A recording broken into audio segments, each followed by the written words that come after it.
What's up, Samurai Assassins? Fat Samurai Guy here, and welcome to another episode of The Movie Dojo, where we discuss martial arts cinema and action films. Today in the dojo, I'm going to review The Golden Cane Warrior. Here's a quick plot synopsis.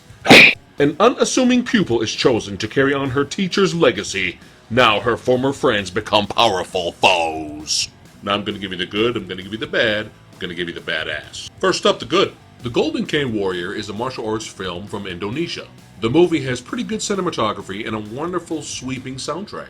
The film centers around the warrior Simpaka and her four students, Dara, Angin, Berdu, and Gerhana. And I apologize if I butchered those names. She chooses a successor, which doesn't go too well among the other students. I enjoyed the plot of this film. It explores themes of loyalty, integrity, ambition, and betrayal. This is nothing new in the martial arts genre, but it's still told very well. Now for the bad. Unfortunately, the film falls into the show don't tell category.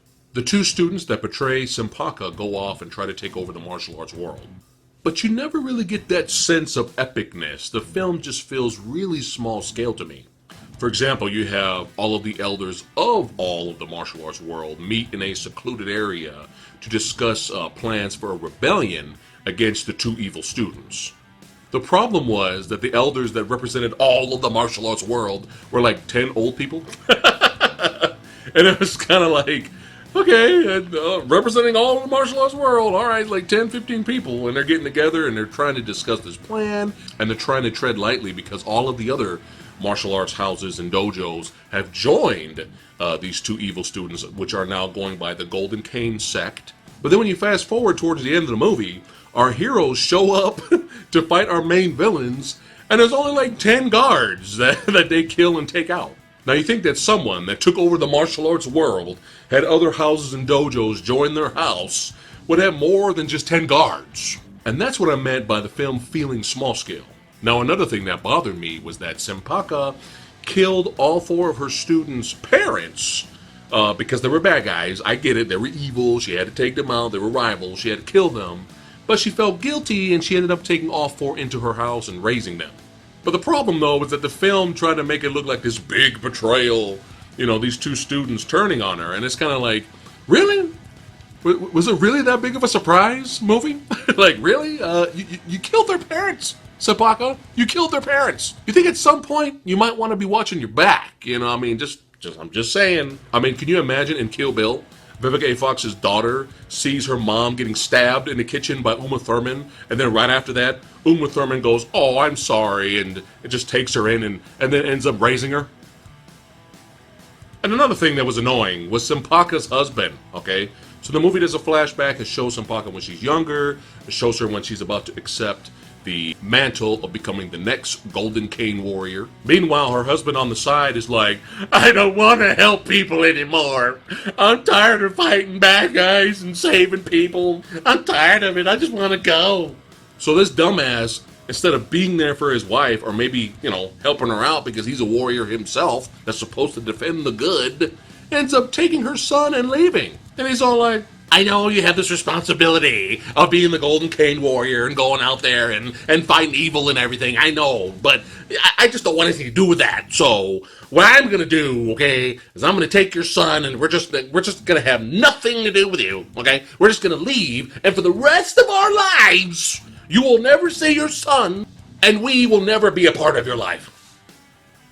Man, fuck this guy. And then when this bastard gets older, he's going around going, "Oh, well, look at the martial arts world is even worse than what it was because of these two students taking over everything and murdering everyone. It's such a terrible thing, but don't you do anything, son. Don't you help the good guys. You stay out of it." Now, the biggest thing that stood out to me in this film, was the horrible camera work during the fight scenes. It's really a shame because the fight choreography, which consists of mostly staff-on-staff fighting, is very well done. When you can actually see it! The fights are plagued with too much quick-cut editing and zoom-ins, man. Stop the quick-cut editing!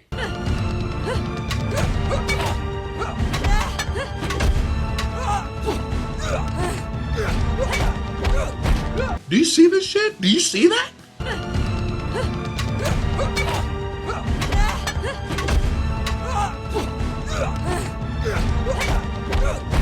And last but not least, another thing that was disappointing was the ultimate movement. The whole movie stressed on learning the ultimate move. And when it was finally shown and was finally used against the villains, it was kind of a letdown. When I was like watching it, I was like, oh yeah, here we go. Ultimate move, the ultimate move, here we go. Now for the badass. Engen. The character of Engen was fucking badass. This little dude was the shit. You have this opening training sequence where Sampaka is kicking up all these stones and kicking them at her students who don't even know the stones are coming at them while they're training on the side. Some of the students get hit and knocked down, but not this little badass motherfucker. He just blindly hits it with his staff. Also, this little badass ends up defending a village by himself, just taking on like 10 guys alone. When one of the bad guys slowly turns and walks away and does like a side kick to his face so the foot is like 3 inches away from his face. He doesn't even flinch. Nothing. He's just looking at him like... And one thing that kept making me laugh was that he ended up knocking out Dara twice. Dara is such a hothead that she just wants to go run out and fight the bad guys, knowing she's not good enough. So he ends up knocking her out twice to save her life by doing pressure point attack. Just straight up. And Dara's like, I can't move. If they ever made a good live action Avatar movie one day, get this kid. So overall, this film looks and sounds great.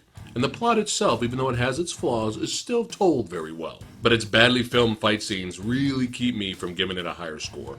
And in the immortal words of Lady Fatblood, badly filmed fights in martial arts films are like musicals where the singers don't use their own voices. In other words, it's pointless. So I give The Golden Cane Warrior 3.1 out of 5 ninja stars. That's it for today's episode of The Movie Dojo. If you have seen The Golden Cane Warrior, let me know what you thought about it in the comments below. Thanks again for watching, you guys rock, and I'll see you guys next week with my review of The Sorcerer and the White Snake. See you next time. Like, share, subscribe. Like, share, subscribe.